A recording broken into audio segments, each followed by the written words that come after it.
பத்து தலை பத்து தலை பத்து தலை பத்து தலை பத்து தலை கொண்ட ராவணன் அவஸ்தை கேளடி. பத்து தலை ராவணன் அவஸ்தை கேளடி. அவன் சீதை மேல் கொண்ட மோகம் கேளடி.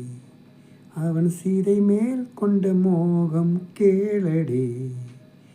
அவன் வீழ்ச்சிக்கு சீதை காரணமே.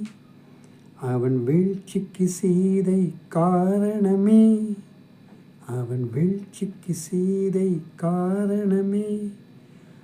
அவன் அதர்ம ஆசை என்ன சொல்ல. அவன் அதர்ம ஆசை என்ன சொல்ல. அட மண்டோதரியிடம் என்ன இல்லை.